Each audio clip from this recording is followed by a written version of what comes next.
जय हिंद, नमस्कार। आज के इस वीडियो में हम लोग बहुत ही महत्वपूर्ण प्रश्न देखने जा रहे हैं जो आपके बोर्ड के एग्ज़ाम्स में बार बार आता ही रहता है और यह प्रीवियस ईयर का भी प्रश्न है जो कई बार परीक्षाओं में पूछा गया है।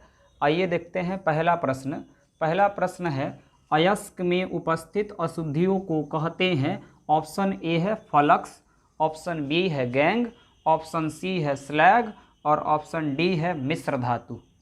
कौन होगा इसमें इसका राइट आंसर? तो ये देखते हैं फ्लक्स क्या होता है।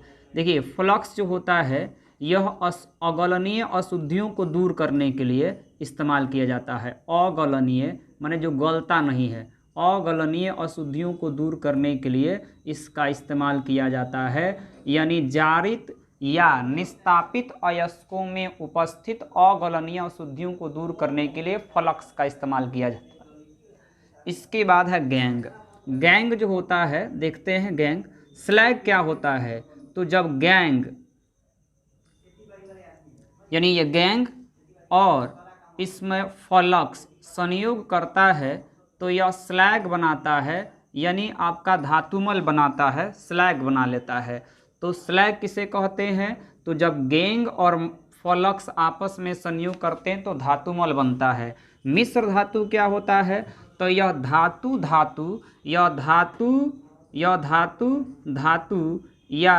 धातु अधातु का मिश्रण होता है। यानी धातु या धातु अधातु के मिश्रण को मिश्र धातु कहते हैं।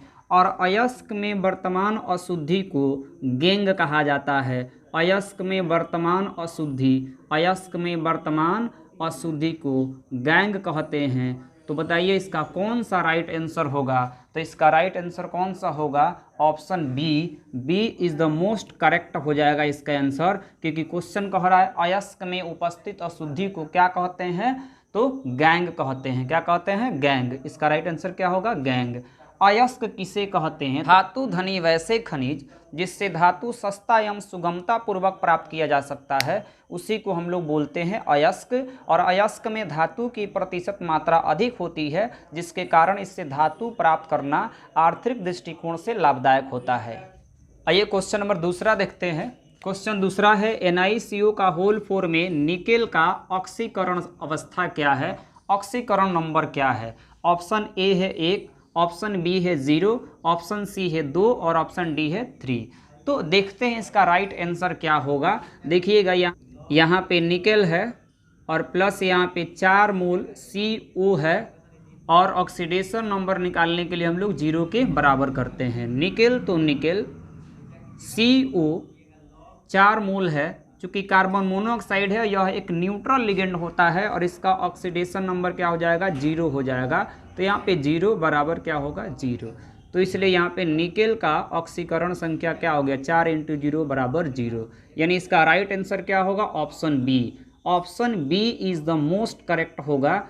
Option B is right answer होगा। NiCO के होल 4 में निकेल का ऑक्सीकरण संख्या कितना होगा? तो 0 होगा। क्वेश्चन नंबर नेक्स्ट है। क्वेश्चन नेक्स्ट कह रहा है, निम्न में से कौन सी दवा बुखार को कम करता है? बुखार को कम करने की दवा। Option a analgesic, option b antibiotic, option c antipyretic, option d tranquilliser. तो आइए देखते हैं इसका कौन सा राइट आंसर होगा।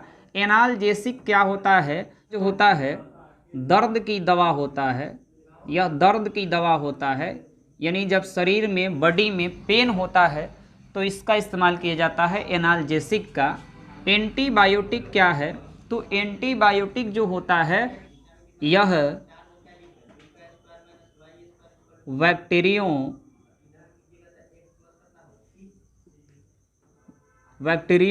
को नष्ट करने का काम करता है।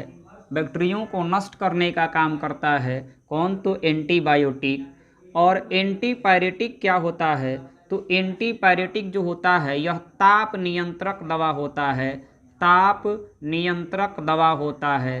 ताप नियंत्रक यानी टेम्परेचर को कंट्रोल करता है। और फीवर यानी बुखार कब होता है? जब टेम्परेचर हाई होता है। तो ताप नियंत्रक दवा कौन होता है? एंटीपायरेटिक होता है। इसका मतलब ऑप्शन सी जो है वह सही है। इसका राइट आंसर क्या होगा? Option c. दवा बुखार को कम करने वाला कौन सा है, तो एंटीपायरेटिक है, क्योंकि यह ताप नियंत्रक होता है। ट्रैंक्विलाइजर क्या होता है, तो ट्रैंक्विलाइजर जो होता है